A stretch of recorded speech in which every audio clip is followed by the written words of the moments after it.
Welcome to the deep dive. Our mission here, well, it's to take a whole stack of facts. Could be a career, maybe a concept, sometimes a conflict, and really just give you the shortcut to being genuinely well-informed. We're always looking for those surprising links, right? The kind of hidden genius behind names you probably recognize. Exactly. And today we're diving deep into the career path of the American performer Martha Kelly. Now, Martha Kelly's career is, I think, a really fascinating case study, mostly because it just completely defies that modern idea of, overnight success. Right. She's been active since 1994. Yeah. Comedy, acting, started out in L.A., Torrance specifically. Yeah, born and raised LA area. But the real story here isn't just the starting point. It's the journey, the evolution. It really is. It's the kind of professional path that sort of proves patience is maybe the ultimate career boost in the long run. So when we look at everything she's done, the whole body of work, we're trying to answer this pretty compelling question. Which is, how did a comedian known for this, like incredibly specific, kind of gentle, observational stand-up style, often built on vulnerability, self-deprecation, how did she transition into being this serious, Emmy-nominated dramatic actress, someone who can deliver just pure, quiet menace? exactly. That duality, that's what makes this duck dog so interesting. For years, really, her defining role was Martha Brooks. Right. In Baskets. Yeah, the kind, maybe slightly awkward, but intensely practical insurance adjuster. Mm-hmm. Always the steadfast friend to Zach Galifianakis' character, Chip. That was the Martha Kelly persona we sort of knew. And then almost out of nowhere, it feels like, we see the peak of her critical acclaim, well, so far anyway, for playing Laurie. Laurie in Euphoria. A terrifying, really understated, almost predatory drug lord on HBO. It's such a controlled performance, so chilling, and it earned her that primetime Emmy nod for Outstanding Guest Actress in a Drama Series back in 2022. A gentle, awkward insurance adjuster. And then a high-level drug trafficker who holds Rue's life in her hands. I mean, that contrast, it's not just good casting, it tells a much bigger story, doesn't it? It really does. It's about professional adaptability. It's about leveraging those fundamental performance skills she'd been honing for decades. So today, that's what we're tracing. That long road of development, the intentional shifts, and just analyzing the sheer force of will, maybe, that let her nail two characters that are just so radically different. Yeah, and we need to look at the actual mechanics of performance, right? How the timing, the control, the observational power she built up over, 20 years in stand-up? How that gave her the exact toolkit she needed to command a dramatic scene with, like stillness and silence instead of a punchline. This wasn't some fluke. It was skilled transference, totally perfected. Okay, so let's really unpack this timeline, because to understand the actress Martha Kelly, you first have to understand the comedian. She was born in '68, and our sources say she started trying out stand-up around age 25. That's 1994, right? At the Laugh Factory in L.A. The famous Laugh Factory. But what jumps out immediately is just the sheer commitment it took right at the beginning. Yeah, the L.A. scene in the mid-'90s, notoriously tough, super competitive, and Kelly's comedic voice, it didn't just, appear overnight. The key detail here, I think, is how long that initial, let's call it an apprenticeship, lasted. Yeah. The sources confirm it took her a full 5 years. 5 years. Yeah, 1994 to 1999. Just for her material, her stage presence, and, that internal confidence, just to slowly, organically kind of come together. 5 years.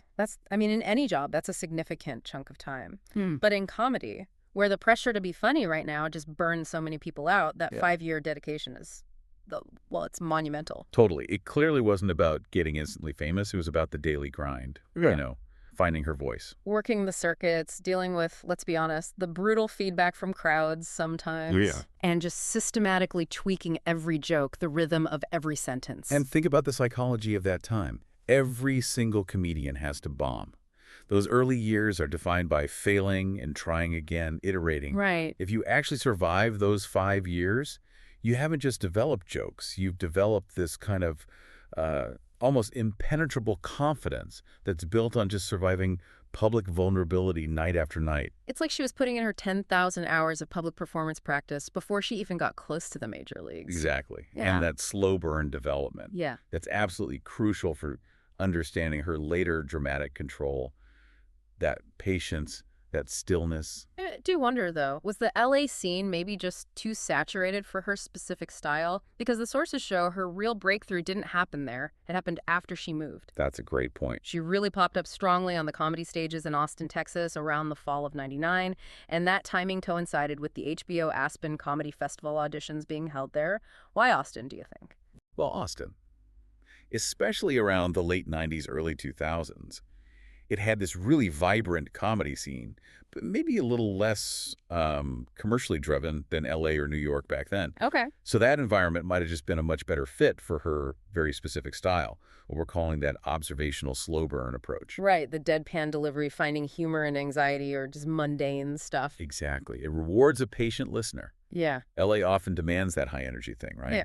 Austin maybe allowed more room for nuance, for quiet confidence. And it seems like once she landed in Austin, the validation came pretty quickly. April 2000, she grabs this major regional title. She won the Capital City Comedy Club's annual Funniest Person in Austin contest. Yeah, that's the kind of win that immediately gets you noticed by regional bookers, by managers, puts you on the map locally in a big way. And there's that great quote you found from the Austin Chronicle back then, describing her simply as plain funny. Isn't that perfect? Plain funny. It just captures the essence of her appeal, I think. It's not flashy, no gimmicks. It's just effective, accessible humor built on that 5-year foundation we talked about. Battle-tested. Totally. It signals authenticity, grounded performance, not trying too hard. So that regional win, that was clearly the springboard she needed. Because by 2002, her success had gone national. It shows how winning a key local contest can translate pretty directly into industry attention. She had a massive breakout year in 2002. Oh, huge year. 2002 saw her hit 2 really key but kind of different professional milestones. First, she won Comedy Central's Laugh Riot's national comedy competition. Which is big. National cable visibility, the title of a competition winner. That signals broad appeal. Definitely. And then second, showing she appealed to the industry insiders too, she was named one of the new faces at the Just for Laughs Festival in Montreal, which is, super prestigious. Okay, so getting both of those in the same year, that's powerful. Absolutely. Laugh Riots proves you're marketable to an audience. Being a new face at Just for Laughs, which is like the premier industry showcase, Right. that gets you the critical stamp of approval. Talent bookers, managers, development execs, they're all watching new faces. That's the moment she goes from being a really respected local comedian to someone with real national touring and TV potential. So the blueprint seems pretty clear then. A methodical 5-year buildup, a smart move to Austin, regional domination there, leading straight into national competition wins and critical festival nods. That really established her profile across the country, didn't it? Paved the way for the next stage, getting onto TV. Yeah, once you get that national profile, the game kind of shifts, right? It goes from finding your voice to maximizing your exposure. Yeah. And the early to mid-2000s, that was really Kelly's bridge period. Stand-up success translated directly into being a recognizable face, a personality on national television. And she definitely worked that system. I mean, the list of TV appearances in our sources, it's like a checklist for a respected working comedian from that time. She was on Late Night with Conan O'Brien. A huge get. Comedy Central's own specials, like the half-hour premium blend. Staples back then. NBC's Last Comic Standing, The Late Late Show with Craig Ferguson. She hit all the major spots. And each of those serves a slightly different purpose. Conan, Ferguson, those are the ultimate tests for timing, delivery.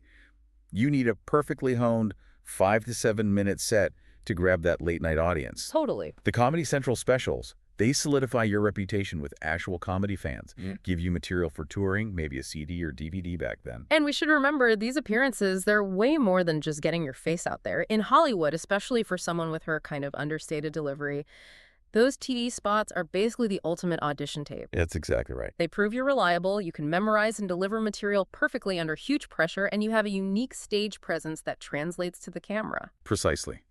Those skills, the timing, the presence, the consistency, they are immediately transferable to scripted acting.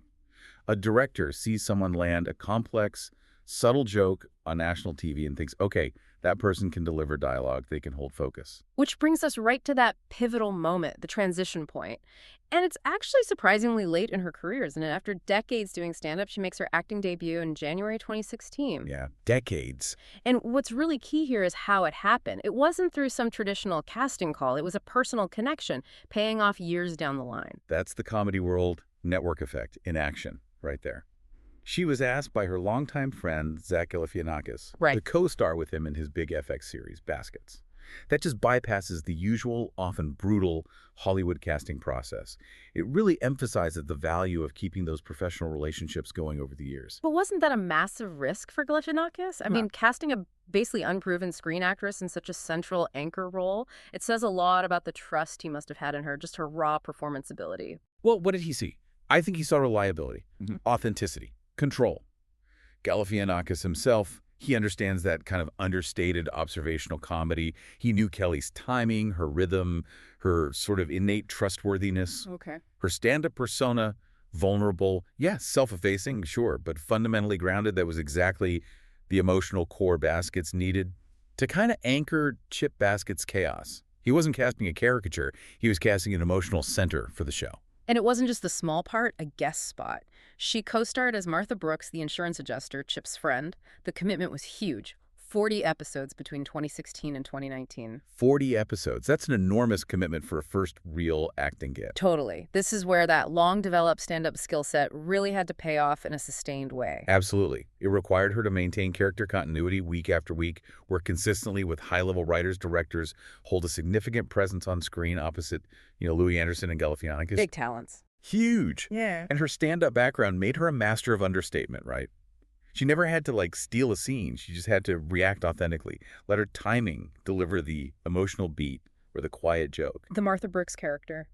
She was gentle, almost painfully awkward sometimes, but always the voice of reality in that very surreal show. Exactly. And that role, it really transformed her. She went from being a comedian who sometimes gets TV gigs to an established working actress. It opened up a whole new chapter. So the success of Baskets, that really cemented her comedic acting abilities. But the true, jaw-dropping demonstration of her range came next. Yeah, this is the pivot. It's the moment she pivots from being defined by a character built on empathy, on gentleness, to delivering one of the most, frankly, chilling and contained villainous performances we've seen on TV recently. The sheer shock of the contrast, that's what drives the critical success here. We knew her as Martha Brooks, right? That gentle soul. And then she gives us Laurie, the drug lord in Euphoria. A performance so radically different, the industry just had to sit up and pay attention. And they did. In 2022, she gets that Primetime Emmy Award nomination. Outstanding guest actress in a drama series. Which is huge for that kind of role. Definitely. And Laurie started as just a recurring role in season 2, but the sources show she was actually elevated to a main role for season 3. That promotion alone tells you about the immediate, powerful impact she had on the story, on the audience. Let's talk about the mechanics of this shift, though, because this really gets to the core of our deep dive today. Playing Laurie requires performance traits that seem like the absolute opposite of stand-up comedy. Right? And yet they rely on the same fundamental principle. Absolute control. Control over timing, over delivery. How do you mean? Because Martha Brooks was anxious, Right. expressive in her discomfort. Laurie is, she's utterly devoid of visible emotion. She's quiet, still, completely unnerving. Okay, think about it. Laurie's power comes from what she doesn't say, what she doesn't do, how still she is. Now, in stand-up, a great joke often relies on the performer managing the space, the silence, right before the punchline lands. You maximize the tension before you give the release of laughter. Kelly spent 20 years perfecting that moment of controlled silence on stage. Right, holding the audience. Exactly, holding them. Now, in Euphoria, she applies that identical control. But instead of leading to laughter, that silence, that stillness, leads to genuine, quiet menace. Wow. Laurie doesn't need to yell. She doesn't need big dramatic gestures. The danger feels internal, contained.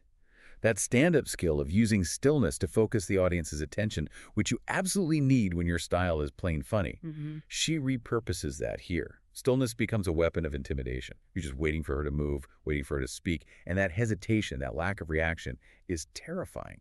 It's incredibly disciplined acting. It's the mastery of the pause, isn't it? A pause in stand-up can land a joke perfectly. A pause when you're playing a drug lord. It suggests a life or death calculation is happening behind those eyes. Precisely. That ability to just hold an emotional vacuum, which she does so brilliantly as Laurie, it feels like a direct translation of her stage timing, just weaponized differently. And this Emmy nomination, it just validated her versatility completely, proved she wasn't limited by that established baskets persona. It basically signaled to Hollywood loud and clear, this woman can handle heavy dramatic lifting. Yeah, it opened doors. Mm-hmm. And we saw her move pretty confidently into other roles that required that same kind of precision, that constraint, almost immediately afterwards.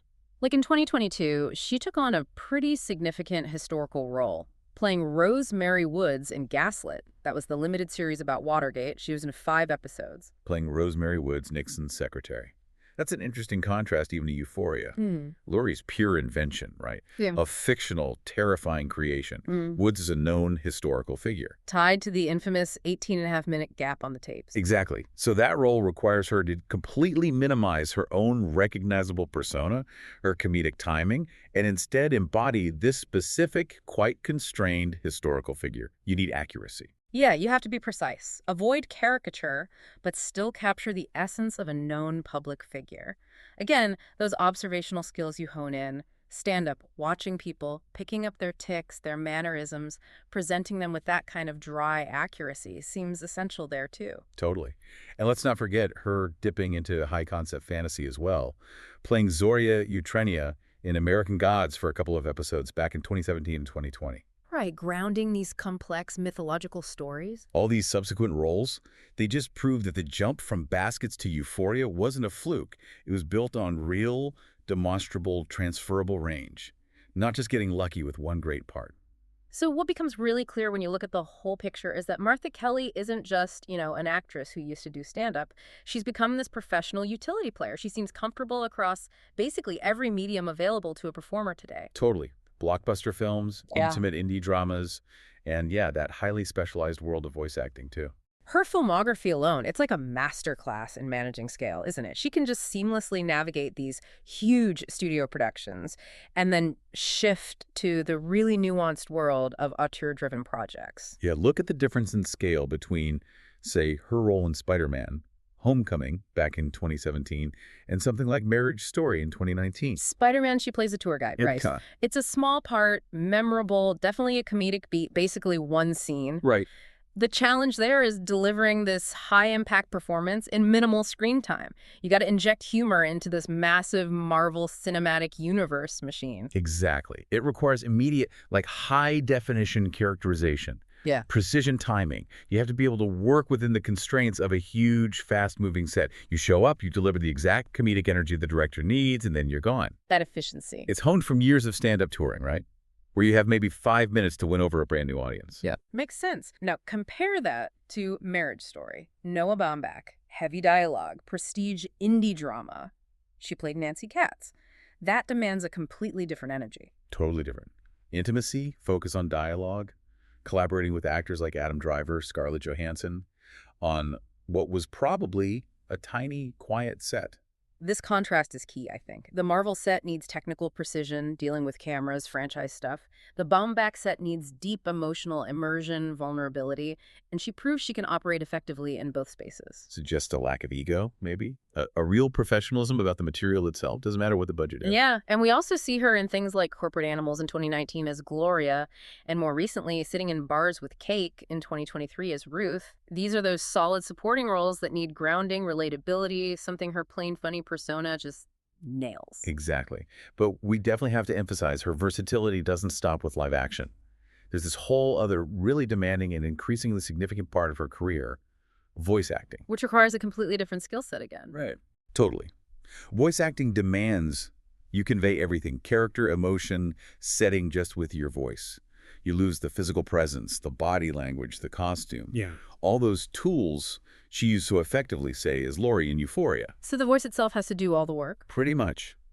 And here, that comedic timing she developed over 2 decades, that becomes maybe the ultimate tool for defining the character. She's currently voicing Agent Harrington on that Adult Swim animated series, Common Side Effects, which started in 2025. That requires a very specific, often rapid-fire kind of Adult Swim comedic style. Right. But look at the sustained voice work, too. She had the main voice role, Carol Cole, in the 2023 series, Carol and the End of the World. Holding a lead in animation.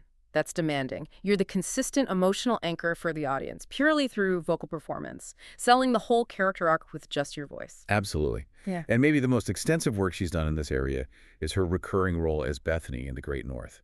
She was in, what, 24 episodes? Right. Between 2021 and 2024. 24 episodes, yeah. When you rack up 24 episodes in a recurring role like that, you realize, okay, this isn't just casual work for her. It's like a parallel career track built on very distinct, specialized skills. Creating a consistent, repeatable, funny voice character across multiple seasons that takes vocal endurance, technical consistency, and just a deep understanding of comedic rhythm that, again, probably comes straight from all those years on stage. No doubt.